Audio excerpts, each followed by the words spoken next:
அந்த நேரம் பார்த்து அந்த பிராத்தல் இடத்துக்கு வந்து பார்க் ஃபேமிலி சேர்ந்த பார்க் தங்குன்னு ஒருத்தர் இருக்கார்ல, அவர் வந்துடுறாரு. அவர பார்த்துட்டு இந்த பிராத்தல் லேடி வந்து வேகமா போறாங்க. "வா, வா சம்மர் சீசன் வந்துருச்சு நான் போணும்" அப்படின்னு சொல்லிட்டு. ஐ மீன் சம்மர் பிரின்ஸ் வந்துட்டாரு நான் போணும் அப்படின்ட்டு போறாங்க.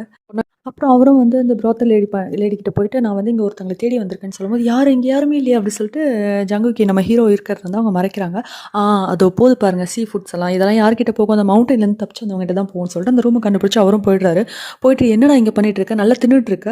நான் என்னன்னா உன் மாஸ்டர் கிட்ட போய் மன்னிப்பு கேட்டு வரேன். அந்த மவுண்டன்ல இருந்தார்ல அந்த புத்திஸ்ட், அவர்கிட்ட போய் மன்னிப்பு கேட்டுட்டு இருக்கேன். நீ என்ன தின்னுட்டு இருக்கன்னும்போது, ஏன்டா ஒரு நல்ல மாஸ்டரா இருந்தா நான் ஏன்டா அங்கேருந்து தப்பிச்சு ஓடி வர போறேன்? அவன் எனக்கு சொல்லித் தர மாட்டேன்னு சொல்லிட்டான்னு" சொல்லிட்டு நம்ம ஹீரோ சொல்லிட்டு இருக்காரு. உடனே இவரும் கேட்குறாரு, "எங்க யாரும் சொல்லி தரதுக்கு முன் வர மாட்டாங்க. ஏன்னா உன்னோட டேடி தானே வந்து உன்னுடைய பவர்ஸ் எல்லாம் இது பண்ணக்கூடாது ஸ்பெல் போட்டிருக்காரு. அந்த ஸ்பெல்லை உடைக்கிற அளவுக்கு நம்ம நாட்டில் யாருக்கு தைரியம் இருக்குன்னு சொல்லுன்னு" சொல்கிறப்போ, ஆ யாரும் கொஞ்சம் மோசமானவங்களுக்குலாம் தைரியம் இருக்கும். லைக் நக்ஸு அந்த மாதிரி கொஞ்சம் பவர்ஃபுல்லான ஆட்களுக்கு தைரியம் இருக்கும். அதோட நம்மளுடைய ஹெட்டால் கூட இதை நக்ஸுவை சமாளிக்க முடியலையாமே அப்படின்னும்போது, "ஏய் லூசு, நக்ஸு இறந்துட்டா உனக்கு தெரியுமா?" அப்படின்னு கேட்குறப்போ, "நக்ஸு இறந்துட்டாளா? அதான் சோல் ஷிஃப்ட் பண்ணியிருக்கான்னு கேள்விப்பட்டனே.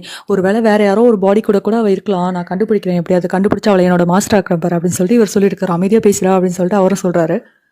இங்கே ஒரு பக்கம் நம்ம ஹீரோயின் முதோக்கி இருக்காங்களா, அவங்கள வந்து அந்த பிராத்தல் லேடி வந்து அழகாக மேக்கப்லாம் வச்சு கிளப்பி விடுறேன்னு சொல்கிறப்போ, "இல்லை நானே கிளம்பிக்கிறேன்னு" சொல்லும்போது, "உனக்கு கண்ணு தெரியாதாமே" அப்படிம்போது, "இல்லை பரவாயில்ல, கண்ணு தெரியாட்டினாலும் எனக்குன்னு கொஞ்சம் அளவான டைம் வேணும், நான் இதெல்லாம் கற்றுக்கிறேன்" அப்படின்னு சொல்லிட்டு அவங்களை வெளியே அனுப்பிச்சிட்டு, சரி ஓகே இங்கேருந்து தப்பிச்சு போகிறதுக்கு வந்து கொஞ்சம் பொருளை திருடி வச்சுக்கலாம், நமக்கு பணம் தேவைன்னு சொல்லிட்டு இது கோல்டு இது சில்வர்னு எடுத்து வச்சுட்டு இருக்காங்க.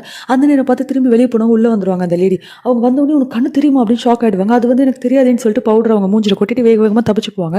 அப்புறம் அங்கே இருக்க செக்யூரிட்டிஸ்லாம் வந்து நம்ம முதோக்கியை பிடிக்க வருவாங்க. இவங்க எப்படியும் தப்பிச்சு கரெக்டாக வந்து நம்ம ஹீரோ இருக்க ரூமுக்கு போயிடுவாங்க. அந்த ரூமுக்கு போயிட்டு கரெக்டாக ஹீரோ இங்கே என்ன பண்ணுற அப்படின்னு கேட்குறப்போ, அங்கே இருந்த கிராபோட ஒரு லெக் எடுத்து அவர் கழுத்தில் வச்சுருவாங்க. "கத்தி ஆளை கூப்பிட்டேன்னா உனக்கு கொன்னுருவேன் புரிஞ்சுதா?" அப்படின்னு கேட்குறப்போ, "ஓ ஒரு கண்ணு தெரியாத பொண்ணு இங்கே தான் ஜாயின் பண்ணியிருக்கா புதுசான்னு கேள்விப்பட்டேன். நீ தானே அது? ஆனால் உனக்கு கண்ணு தெரியும் போல இருக்கே" அப்படின்னு சொல்லிட்டு, "உன் பேர் முதோக்கி தானே?" அப்படின்னு சொல்லிட்டு ஜங்குகா கேட்குறாரு. ஆக்சுவலி ஃபஸ்ட்டு பார்க்கும்போது ஐ டு ஐ பார்த்துறாங்களா. ஸோ உடனே வந்து நம்ம ஹீரோ கேட்குறாரு, "உன் ஐ ரொம்ப அழகாக இருக்குது தெரியுமா?" அப்படின்னும் போது, என்னடா சொல்கிற பைத்தியக்கார" அப்படின்னு. "ஆமாம், ஒரு சின்ன திருத்தம், உன் ஐ மட்டும் தான் அழகாக இருக்குது" அப்படின்னு அவர் சொல்கிறாரு. அப்புறம் சரின்னு சொல்லிட்டு நம்ம முதோக்கி வந்து விண்டோவில் தப்பிச்சு போகலான்னு பார்க்குறப்போ கீழே விழுந்துடுவாங்க. அப்புறம் இவர் எட்டி பாப்பாரு எப்படியோ போகலாம் நல்லபடியாக எஞ்சி முறைச்சிட்டே போவாங்க. அதுக்கப்புறம் அந்த இடத்துக்கு வந்து நம்ம பார்க் அவர் வருவார். அவர் வந்த உடனே, "என்னடா பண்ணுறீங்கன்னு" கேட்குறப்போ நம்ம ஹீரோ கேட்பாரு, "ஆமாம் நான் கேள்விப்பட்டேன் நக்ஸு வந்து தன்ஷோ தெரியுமாமே" அப்படின்னு கேட்குறப்போ, "அது வந்து ஒரு ஸ்பெல் போல், அது ஒரு கலை போல் அந்த மேஜிக்கில்." "ஆமாம் இதை பற்றிலாம் உனக்கு எப்படி தெரியணும்? நான் ஒரு புக்கில் படித்தேன். அது என்ன ஒரு கலைன்னா வந்து ஒரு சின்ன பொருள் கிடச்சா கூட போதுமா, அதை வந்து அவங்க ஆயுதமாக யூஸ் பண்ணி ஒரு கீரல்லே வந்து இன்னொருத்தவங்க உயிரை எடுக்க முடியும் போல், அது பேர் தான் தன்ஷோ போல். ஸோ அந்த கலை வந்து அவங்களுக்கு தெரியும்" அப்படின்னு பேசிகிட்டு இருக்கும்போது இவர் யோசிச்சு பார்க்குறாரு. இப்போ வந்து முதோக்கி வந்து ஃபைட் பண்ணால, அப்போ வந்து அவள் கிராபோட லெக்கை வச்சு சின்ன ஒரு பாயிண்ட்டை வச்சு கீறினா கூட நம்ம செத்துருப்போம். அப்படி யோசிச்சு பார்த்துட்டு, அது கண்டிப்பாக நக்ஸுவாக தான் இருப்பாளோ, சோல் ஷிஃப்ட் பண்ணியிருப்பாளோன்னு சொல்லிட்டு நம்ம ஹீரோ யோசிச்சுட்டு இருக்காரு. இப்போ நம்ம ஹீரோயின் வந்து மார்க்கெட் பிளேஸில் இருந்துட்டு இருக்கும்போது அந்த இடத்துக்கு வந்து நம்ம மேஜஸ்லாம் வராங்க. அங்கே நம்ம யுல் வராரு. ஓகே, அவரை பார்த்துட்டு எல்லாரும் மார்க்கெட்டில் இருக்கவங்களாம் அப்படி ஸ்டன் ஆகி பார்த்துட்டு இருக்காங்க. அதை பார்த்துட்டு வந்து நம்மளுடைய முதோக்கி இருக்கால, அவளுக்கு வந்து பழசெல்லாம் ஞாபகம் வருது. நக்ஸுவா அவங்க சின்ன வயசில் இருந்திருக்கும் போது வந்து நம்ம யுல்ல மீட் பண்ணியிருப்பாங்க போல். 2 பேரும் ஃபாரஸ்ட்டில் மீட் பண்ணியிருக்காங்க. ஓகேவா? ஸோ அதெல்லாம் நினச்சி பார்த்துட்டு பெருமூச்சு விட்டுட்டு நினைக்கிறாங்க, இப்போ கண்டிப்பாக என்னோட டெட் பாடி அவன் பார்த்துருப்பான். அதோட அந்த விசிலை பார்த்து கூட அவனுக்கு நான் யாரும் ஞாபகம் வந்திருக்க வாய்ப்பே கிடையாது அப்படின்னு நினச்சி பார்த்துக்கிறாங்க. இப்போ யாரோ 2 பேர் வந்து பேசிக்கிறாங்க. கொஞ்சம் முகத்தெல்லாம் மூடியிருக்காங்க மாஸ்க் போட்டு. இந்த மாதிரி வந்து நக்ஸு சோல் ஷிஃப்ட் பண்ணுறதுக்கு முன்னாடி செத்துட்டான்னு கேள்விப்பட்டேன் அப்படின்னு சொல்லிட்டு அதை பற்றி பேசிக்கிறாங்க. "சரி விடு, செத்துட்டானா நமக்கு நல்லது தான், அவள் பொருள்லாம் எரிச்சிடு" அப்படின்னு சொல்லி பேசிக்கிறாரு. அதுக்கப்புறம் ஒருவேளை சாகாமல் இருந்தால் என்ன பண்ணுறது கேட்குறப்போ, "சாகாமல் இருந்தாலும் சீக்கிரமாக செத்துருவா, சோல் ஷிஃப்ட் பண்ணியிருக்காள், கண்டிப்பாக வந்து ஒன்று அவள் பாடியே வந்து கல்லா மாதிரி செத்து போயிடுவா, இல்லைனா வந்து இவ சோல் ஷிஃப்டர்னு கண்டுபிடிச்சி அவங்க நின்று கொன்றுவானுங்க. என்ன பண்ண சின்ன வயசுலேருந்து அவளுக்கு வந்து அசாசனாக இருக்க ட்ரெயின் பண்ண வேஸ்ட்டாக போச்சு" அப்படின்னு சொல்லிட்டு அவர் பேசியிருக்காரு. இப்போ வந்து நம்ம நக்ஸுவை ட்ரெயின் பண்ணுறது இவர் தான் போல இருக்குது அப்படி பேசிக்கிறாரு. ஓகேவா? இப்போ நம்ம முதோக்கி வந்து அந்த இடத்துல தப்பிச்சு வரப்போ வந்து நம்ம ஹீரோ கிட்ட இருந்து ஒரு விஷயம் திருடி இருப்பாங்க. அதை செல் பண்ணி கொஞ்சம் காசு எடுத்துக்கலாம், அப்போ தானே நம்மளால் வாழ முடியும்னு சொல்லிட்டு செல் பண்ணுறதுக்காக வந்திருப்பாங்க. அந்த செல் பண்ண வந்த இடத்துல வந்து அவர் செக் பண்ணிகிட்டே இருக்கும்போது வந்து அந்த சோன்கிரிம்லேருந்து ஆண்களை கூப்பிட்டு விட்டுருப்பார் போல். ஸோ அந்த ஆட்கள்லாம் வந்து இவங்களை அடித்து இழுத்துட்டு போயிடுவாங்க. இப்போ நம்ம முதோக்கி கண் முழிச்சு பார்க்குறப்ப வந்து நான் எங்கே இருக்கேனே புரியலையேன்னு சொல்லிட்டு யோசிச்சுட்டு இருப்பாங்க. அங்கே வந்து ஒருத்தவங்க வருவாங்க, ஒரு ஹெட் லேடி மாதிரி. அவங்க வந்துட்டு, "இந்த மாதிரி இது வந்து ஜங்கோட வீடு, அங்கே தானே இருக்கேன், எங்கள் யங் மாஸ்டர் தான் வந்து உனக்கு கூட்டு வர சொன்னாங்க. எனக்கு தெரிஞ்சு நீ ரொம்ப வீக்காக இருக்க, உன்னை பார்த்து பாவப்பட்டு உனக்கு வேலை கொடுக்கலான்னு கூட்டு வர சொல்லியிருப்பாங்கன்னு நினைக்கிறேன்னு" சொல்லிட்டு இந்த சர்வெண்ட்டோட ட்ரெஸ் போட்டு இங்கே வேலை பாருன்னு சொல்கிறப்போ இவங்க யோசிக்கிறாங்க, எதுக்கு இவன் நம்மளை கூட்டு வர சொன்னான், நம்ம ஹீரோ தான் கூட்டு வந்துட சொல்லியிருப்பாரு.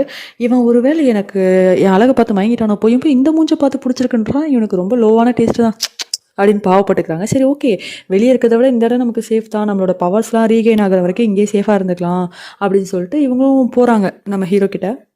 அப்புறம் நம்ம ஹீரோயினும் நினச்சிக்கிட்டாங்க, ஓகே இவன் நம்மளை லவ் பண்ணால் நம்ம நிறைய வேலை வாங்க மாட்டான், இவன்ட்டே சமாளிச்சிடலான்னு சொல்லி தான் போவாங்க. ஆனால் அவர் என்ன கொஞ்சம் தண்ணி எடுத்துருவான்னு சொல்கிறாரு. இவங்களும் தண்ணி எடுத்து வந்தால் குடிக்க தண்ணி கேட்கலடி, குளிக்க தண்ணி கேட்டேன்னு அனுப்பிச்சு விட்றாரு. திருப்பி இவங்க குளிக்க தண்ணி எடுத்து வந்தால் எனக்கு சூடாக வேணும்ன்றாரு. சூடாக எடுத்துகிட்டு வந்தால் குளிராக வேணுன்றாரு, குளிராக எடுத்து வந்தால் சூடாக வேணுன்றாரு. இப்படியே இவங்களை வேலை வாங்கி வாங்கி இவங்களும் யோசிக்கிறாங்க, என்ன இவன் நம்மளை லவ்வே பண்ணல போல, இவ்வளோ டார்ச்சர் பண்ணுறான் அப்படின்ற அளவுக்கு. அப்புறம் நம்ம ஹீரோ வந்து ட்ரெஸ் சேஞ்ச் பண்ணுவாரோ, அப்போ வந்து அவர்கிட்ட வந்து ஒரு பேலட் மாதிரி இருக்கும். அதுதான் வந்து சோன் கிரீம் போகிறதுக்கு வந்து அந்த பேலட் இருந்தால் தான் உள்ளே போக முடியும். ஸோ அதை வந்து நம்ம ஹீரோனையும் இப்போ பார்த்து வச்சுக்கிறாங்க. அப்புறமேட்டுக்கா யோசிக்கிறாங்க, அந்த பேலட் இருந்தால் தான் நம்மளால் சோன் கிரீம் போக முடியும். சோன் கிரீமில் தான் இவங்களோட பாடி, அதுக்கப்புறமேட்டுக்கா இவங்களோட ஸ்வாடும் இருக்குது. ஸோ அந்த ஸ்வாட் கிடச்சா மேபி நம்மளுடைய பழைய பவர்ஸ்லாம் ரீகெயின் ஆகிடும். இவங்களோட பவர்ஸ் எதுவும் இவங்களுக்கு கிடைக்கல, ஓகேவா? நக்ஸுவாக இருக்கும், அவங்களுக்கு நிறைய பவர் இருந்ததில்ல, மேஜஸ் மாதிரி அந்த பவர்லாம் கிடச்சிட்டோன்னு இவங்க நம்புறாங்க. ஸோ சோன் கிரீம் போகிறதுக்கு அந்த பேலட்டை நம்ம திருடணும் அப்படின்னு யோசிச்சுட்டு இருக்காங்க. அப்புறம் இங்கே ஹீரோவும் ஒரு பக்கம் வந்து அவங்க அம்மாவுடைய போர்ட்ரேட் பண்ணி ட்ரா பண்ணி வச்சுருப்பாங்க, அதை பார்த்துட்டு இருப்பாரு. அப்போ வந்து இவங்களை பார்த்துக்கிறதுக்குன்னு ஒரு லேடி இருப்பாங்கல்ல, அவங்க வந்து சொல்லுவாங்க, இந்த மாதிரி உங்கள் அம்மாவோட ஃபோட்டோ வேறு ஃபேட் ஆகிட்டே இருக்குது, உங்கள் அப்பா வேறு விட்டுட்டு போனார்ல, அவர் இன்னும் திரும்பி வரவே இல்லை, அவர் எப்போ வருவாரு தெரியல, உங்கள் அம்மா ஃபோட்டோ வந்து பெயிண்ட் பண்ண ஆளை கூப்பிடணும்னு சொல்லிட்டு போயிட்டுருக்காங்க. அப்போ இவர் வந்து சின்ன வயசில் நடந்ததெல்லாம் யோசிச்சு பார்க்குறாரு. சின்ன வயசுலேருந்தே இவருக்கு வந்து இந்த எந்த ஒரு மேஜிக் பவரும் இல்லை, இவர் மேஜும் கிடையாது, ஓகே? இவங்க ஃபேமிலியில் எல்லாருக்குமே உண்டு, இவங்க கசின்ஸ் நெஃப்யூஸ் எல்லாருக்குமே உண்டு, ஆனால் இவருக்கு மட்டும் கிடையாது. ஸோ இவர் ரொம்ப ஃபீல் பண்ணிட்டு இருப்பார். அப்போ சின்ன வயசில் வந்து இந்த ஹெட்டாக இருக்கார்ல, இவர் வந்து நம்ம ஹீரோக்கு அங்கிள் தான், அந்த ஹெட்டாக இருக்கார்ல அந்த சோன் கிரீமில், அவர் வந்து நம்ம ஹீரோக்கு அங்கிள் தான். அவர்கிட்ட போயிட்டு எனக்கு மாஸ்டராக இருங்க, எனக்கு சொல்லிக் கொடுங்கன்னு கேட்குறப்ப அவர் வந்து சரி இந்தா இது உங்கள் அப்பாவோட ஸ்வாட் தான், முடிஞ்சால் அந்த ஸ்வாடை வெளியே எடுத்து காட்டு அப்படின்னும் போது இவரால் எடுக்க முடியாது. அப்போ இவர் சொல்லுவார், எங்கள் அப்பா தான், அவங்க அப்பா வந்து இவருக்கு ஸ்பெல் போட்டிருக்காரு சின்ன வயசில் பிறந்த உடனே, மேஜிக் யூஸ் பண்ண முடியாத மாதிரி ஏதோ எனர்ஜி பிளாக் பண்ணுற ஸ்பெல் மாதிரி. ஸோ வந்து அது எடுத்தால் தான் இவரால் மேஜிக்லாம் கற்றுண்டு அதை வந்து ப்ராக்டிஸ் பண்ண முடியும் போல். ஸோ இவரும் அழுதுகிட்டே வந்து அவங்க அங்கிள்கிட்ட சின்ன வயசில் கேட்குறாரு, இந்த மாதிரி எனக்கு நீங்கள் மாஸ்டராக இருங்க, அந்த ஸ்பெல்லை நீங்கள் உடச்சிட்டிங்கன்னா நான் மேஜிக் கற்றுப்பேன், அப்போ அதுக்கப்புறம் தான் என்னால் எங்கள் அப்பாவோட ஸ்வாடை தூக்க முடியும்னு சொல்கிறப்போ, பத்தியா இது வந்து நான் உனக்கு எழுதின விதி கிடையாது, உங்கள் அப்பா தான் உனக்கு இந்த விதியை கொடுத்தாரு, உங்கள் அப்பாவுக்கே நீ வந்து ஸ்பெல் கற்றுக்கிறது இஷ்டம் இல்லை, அவங்க அப்பா தான் உன் எனர்ஜியை பிளாக் பண்ணாரு. அதே மாதிரி இந்த ஊரில் இருக்க யாருக்குமே தைரியம் கிடையாது, உங்கள் அப்பா போட்ட ஸ்பெல்லை வந்து உடைக்கிற அளவுக்கு இந்த ஊரில் இருக்க எந்த ஒரு மேஜிக்கும் தைரியம் கிடையாது, அதனால நீ இந்த மேஜிக் கற்றுக்கிறதெல்லாம் விட்டுடு அப்படின்னு சொல்லிட்டு அவர் ரொம்ப ஹாஷாக பேசியிருப்பாரு. அப்புறமேட்டுக்கா சின்ன வயசில் இருக்க நம்ம ஹீரோவே டென்ஷனே கத்திருப்பாரு, நான் கண்டுபிடிக்கிறேன், ஏதாவது ஒரு நல்ல மாஸ்டரை கண்டுபிடிச்சி இந்த ஸ்பெல்லை நான் உடைச்சு நான் மேஜிக் கற்றுட்டு தான் வருவேன் அப்படின்னு சொல்லிட்டு கோவமாக போவார். இதெல்லாம் வந்து நம்ம ஹீரோ நினச்சி பார்த்துருக்காரு. இதை பின்னாடி இருந்து நம்ம ஹீரோனும் பார்த்துட்டு இருக்காங்க. ஸோ இவங்களுக்கும் வந்து இந்த ஊரில் ரூமர்ஸ் மாதிரி போகும்ல, அதெல்லாம் வந்து நம்ம ஹீரோனும் கேட்டிருப்பாங்க. ஸோ ஓகே இவனுக்கு மேஜிக் எதுவும் வராது போலன்னு சொல்லிட்டு நம்ம ஹீரோனும் பார்ப்பாங்க அவர் பாவமா. அந்த இடத்துல வந்து திருப்பி யாரோ இருக்க மாதிரி இருக்குன்னு ஹீரோ வருவாரா, உடனே இவங்க பயந்து போய் ஒளிஞ்சுப்பாங்க, நம்ம ஹீரோவோட பெட்லேயே போய் ஒளிஞ்சுப்பாங்க. இவரும் வந்துட்டு என்ன நீ என்ன என் பெட்டில் பண்ணுறேன்னு கேட்குறப்போ, இல்லை உங்கள் பெட் வந்து வார்மாக இருக்கான்னு பார்த்தேன் யங் மாஸ்டர் அப்படின்னு கூப்பிடுவாங்க. ஏன்னா இவங்க அவங்களுக்கு கீழே ஸ்லேவாக தானே வேலை பார்க்குறாங்க. அப்படின்னு அப்படியே வார்மாக இருக்கான்னு பார்த்தியா, சரி ஓகே அப்போ நைட்டு ஃபுல்லாக வார்மாக வச்சுக்கோ, எங்கேயும் போகாத எங்கேயிருன்னு சொல்லிடுவாரா. இவங்க கொஞ்சம் பயந்துருவாங்க, என்னடா இது இவன் வேறு இன்ட்ரெஸ்ட்டில் இருக்க சொல்கிறான் போலே அப்படின்னு சொல்லிட்டு இவரும் கொஞ்சம் கொஞ்சமாக ஷர்ட்டெல்லாம் ரிமூவ் பண்ணிவிட்டு பக்கத்தில் வருவார். இவங்க பயந்து ஒரு மாதிரி ஒரு துணி எடுத்து ஆயுதம் மாதிரி கிரியேட் பண்ண ஆரம்பிச்சிடுவாங்க. அதுக்கப்புறமேட்டுக்கா இவர் என்ன பண்ணுற, என்னை வார்மாக வச்சுக்கணுன்னா அங்கே ஒரு ஹீட்டர் மாதிரி இருக்கும், அதில் காற்று வீசினா தானே ஹீட் வந்து ப்ளோ ஆகும், அந்த வேலையை பண்ணுறதுக்கு தான் உன்னை இங்கே இருக்க சொன்னேன் அப்படின்ட்டு, ஓ அதனால வா அப்படி சொல்லிட்டு ஹீரோ என்ன சொல்கிறாங்க. இப்போ நம்ம யுல் காட்டுறாங்க. யுல் வந்து அந்த விசில் இருந்துச்சுல நக்ஸு கிட்ட இருந்து எடுத்தார், அந்த விசில் எடுத்து வச்சுட்டு சின்ன வயசு நக்ஸுவை யோசிச்சு பார்த்துட்டு இருக்காரு, இதுதான் அவளாக இருக்குமோன்ற மாதிரி. அப்புறம் நம்ம ஹீரோ தூங்கினதுக்கப்புறம் நம்ம ஹீரோயின் முதோக்கி இருக்காங்களா, அவங்க வந்து அந்த பேலட்டை வந்து ஹீரோ கிட்ட இருந்து திருடிட்டு போயிடுவாங்க. இதை வந்து ஹீரோவும் கண் முடிச்சு பார்த்துருவாரு. நம்ம ஹீரோயின் வந்து அந்த பேலட்டை டேரக்டாக எடுத்துகிட்டு அந்த சோன் கிரீமோட வாசல் இருந்துச்சுல அந்த ஃபாரஸ்ட்குள்ளே, அதில் வந்து அதை யூஸ் பண்ணி எப்படியோ உள்ள திருடுத்தனமாக நுழைஞ்சிருவாங்க. இவங்க வந்து நேரத்துக்கும் என்னவோ நிறைய கெட்டவங்களும் வந்து திருடுத்தனமாக நுழைஞ்சிருப்பாங்க அந்த சோன் கிரீமுக்குள்ளே. அதை வந்து அங்கே இருக்க மேஜர்ஸ் அப்புறம் செக்யூரிட்டிஸ்லாம் ஃபைன் பண்ணி அவனுங்க கூட சண்டை போட்டுட்டு இருப்பாங்க. அவனுங்க எதுக்காக வந்திருப்பானுங்கன்னா நம்ம நக்ஸுவோட பாடியும் அதுக்கப்புறம் அவங்க பொருட்களும் இருக்க இடத்த மொத்தமாக எரிச்சு விடுறதா வந்திருப்பானுங்க. எரிச்சு விட்டுருவானுங்க, அப்புறமேட்டுக்கா எரிச்சு விட்டு தப்பிச்சு போயிடுவானுங்க. அப்புறம் அந்த இடத்த அணைக்கவே முடியாது. அப்புறம் நம்ம ஹெட் ஆஃப் த சோன் கிரீம் இருக்கார்ல, அதான் நம்ம ஹீரோட அங்கிள், அவர் தான் வந்து அவரோட வாட்டர் எனர்ஜி எல்லாம் யூஸ் பண்ணி மொத்த பவரில் ஒரு நிமிஷத்துலேயே அந்த ஃபயர் எல்லாத்தையும் அணைச்சிருவார்.